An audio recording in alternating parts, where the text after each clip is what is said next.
Assalamualaikum warahmatullahi wabarakatuh. Sebelumnya, perkenalkan nama saya Dewi Roslin Pardasi. Pada kesempatan ini, saya akan memaparkan hasil dari penelitian saya, di mana penelitian saya ini berjudul Determinant Satisfaction dan Customer Loyalty Studi pada Retail Kecantikan Offline dengan menganalisis brand service quality, produk quality, dan brand image. Untuk latar belakangnya, jadi sektor industri beauty dan personal care saat ini tuh sedang berkembang dalam beberapa tahun terakhir. Nah, ini juga didukung oleh Kementerian Republik Indonesia, di mana dalam kurun waktu 3 tahun pasca pandemi sektor ini itu menunjukkan adanya pertumbuhan yang sangat tinggi dan signifikan. Dan di sini ada juga kenapa di sini terdiri alasan konsumen Indonesia itu berbelanja produk kecantikan secara offline. Yang pertama itu karena ingin mencoba produknya secara langsung, terus ingin melihat kondisinya, terus dapat berkonsultasi dengan beauty advisor-nya dan adanya sikap impulsif. Selanjutnya di sini ada beberapa retail kecantikan di Indonesia yang namanya yang cukup sudah terkenal. Pertama itu ada Sephora di mana tahun berdirinya 2014 dan saat ini dia punya 24 store. Terus Beauty Howl tahun 2017 saat ini punya 28 store dan Sociola berdiri tahun 2019 saat ini mempunyai 62 store. Nah, dalam industri retail kecantikan di Indonesia terdapat beberapa pemain utama yang bersaing. Nah, ini dia. Nah, selanjutnya di sini ada rumusan masalah. Selanjutnya di sini ada tujuan penelitian. Selanjutnya kita akan masuk ke dalam landasan teori. Jadi, untuk teori pendukung pada penelitian saya ini adalah menggunakan SOR. Dan untuk variabelnya terdiri dari 5, service quality, product quality, brand image, customer satisfaction, customer loyalty. Dan di sini ada penelitian terdahulu, ada 6, saya mencantumkan. Baik, saya next. Di sini saya untuk hipotesisnya terdiri dari 7, di mana service quality berpengaruh signifikan terhadap customer loyalty, terus service quality berpengaruh terhadap customer satisfaction, dan hipotesis ketiganya itu adalah product quality berpengaruh terhadap customer loyalty, hipotesis 4 product quality terhadap customer satisfaction, terus H5 brand image terhadap customer loyalty, H6 brand image terhadap satisfaction, dan H7 adalah customer satisfaction terhadap customer loyalty. Jadi penelitian ini menggunakan kuantitatif, lokasinya itu di Kota Administrasi Jakarta, pengumpulan datanya melalui survei online, terus untuk populasinya adalah eh, orang yang pernah berbelanja di offline store minimalnya itu adalah 3 kali dalam 6 bulan terakhir. Nah, untuk teknik samplingnya itu menggunakan non-probability atau purpose sampling. Untuk jumlah sampelnya nanti 250 responden, dan untuk instrumennya menggunakan skala Likert 1 sampai 6. Untuk analisisnya menggunakan SAM, dan tahap analisisnya ada uji validitas, reliabilitas, model goodness of fit, dan uji hipotesis. Selanjutnya kita akan masuk ke deskripsi data. Di sini profil responden berdasarkan jenis kelamin, di mana jenis kelamin yang saat ini tuh paling banyak adalah di perempuan sebanyak 254 dengan presentasi 89,1, bahwa perlu diketahui bahwa industri retail kecantikan ini tuh emang didominasi oleh perempuan.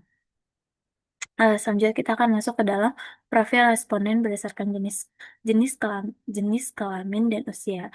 Yang saya sudah jelaskan bahwa perempuan merupakan eh, responden paling besar yang mengisi penelitian saya ini, karena retail kecantikan itu lumayan banyak didominasi oleh perempuan dibanding laki-laki.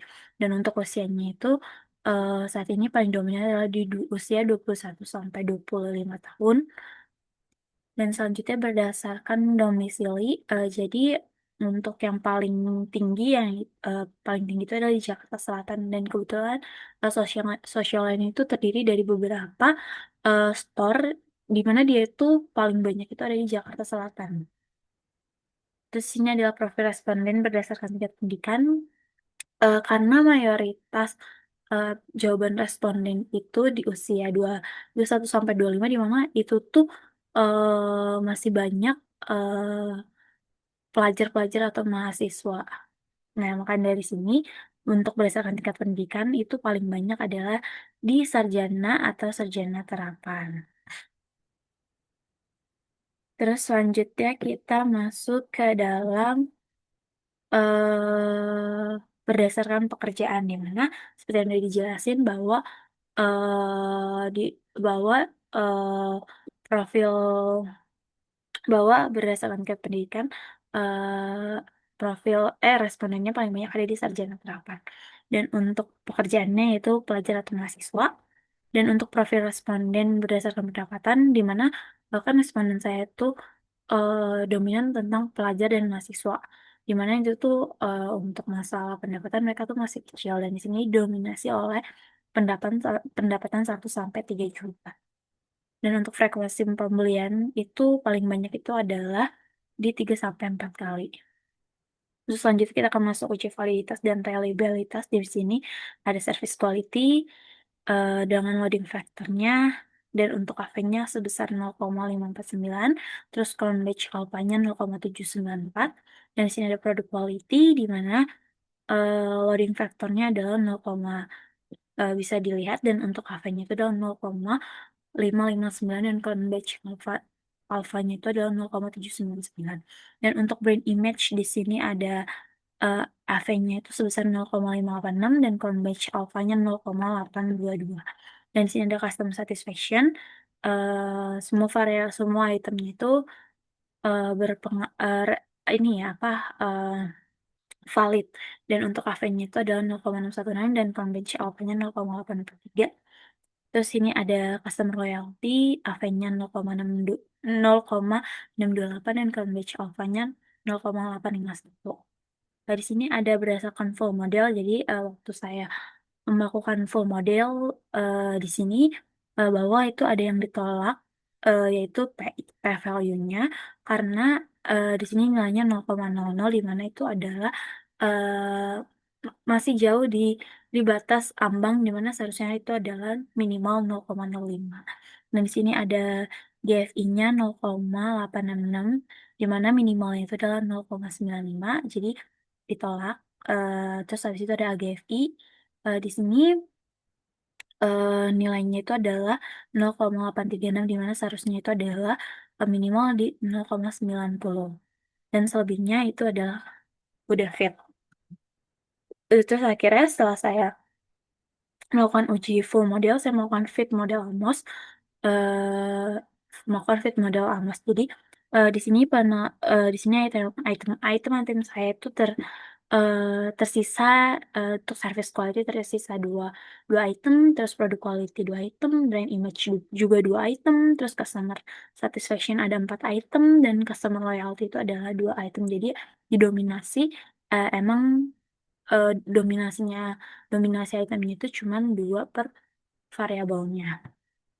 Dan di sini berdasarkan hasil uji hipotesis yang sudah saya lakukan, di mana service quality ini tuh berpengaruh signifikan dan positif terhadap customer loyalty. Maka H1 itu diterima dan untuk H2 service quality berpengaruh terhadap satisfaction ini tuh tidak signifikan karena CR-nya itu sangat rendah yaitu minus 0,323 dan P-nya itu adalah 0, dan untuk standar regression rate-nya itu adalah minus 0,155. Makanya itu ditolak bahwa hipotesisnya itu tidak memiliki signifikan terhadap customer satisfaction. Terus selanjutnya sini ada product quality terhadap customer loyalty itu diterima dan product quality terhadap satisfaction juga diterima. Brand image terhadap customer satisfaction juga diterima. Terus brand image terhadap customer satisfaction ini ditolak karena CR-nya itu juga rendah yaitu 1,935 di mana ambang batasnya itu adalah 1,96. Tapi ini tuh untuk standar deviation-nya itu dia cukup tinggi ya. Jadi ini tuh dia berpengaruh positif tetapi tidak signifikan. Maka dari itu H6 itu ditolak dan H7 itu adalah customer satisfaction terhadap customer loyalty di mana ini diterima. Selanjutnya kita akan masuk ke dalam pembahasan. Nah, ini untuk H1 yaitu service quality berpengaruh positif dan signifikan terhadap customer loyalty. Terus H2 service quality tidak berpengaruh signifikan terhadap customer satisfaction. Terus H3 product quality berpengaruh positif dan signifikan terhadap customer loyalty. Dan untuk H4 product quality berpengaruh positif dan signifikan terhadap customer satisfaction. Terus untuk hal lima, brand image berpengaruh positif dan signifikan terhadap customer loyalty, karena brand image berpengaruh positif tetapi tidak signifikan terhadap customer satisfaction. Dan untuk H7 adalah customer satisfaction berpengaruh positif dan signifikan terhadap customer loyalty.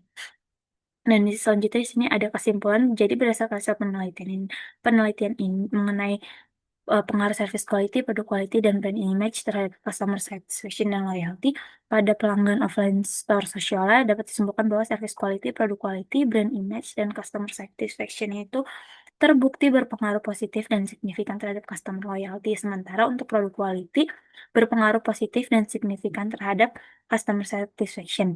Tapi di sisi lain tuh service quality dan brand image tidak berpengaruh signifikan terhadap customer satisfaction. Nah, temuan itu menunjukkan bahwa loyalitas pelanggan sosialnya tidak hanya dibentuk oleh kepuasan pelanggan, tetapi juga dipengaruhi secara langsung oleh kualitas layanan, kualitas produk, dan citra merek. Selain itu, kualitas produk ini menjadi faktor yang paling dominan dalam meningkatkan kepuasan pelanggan.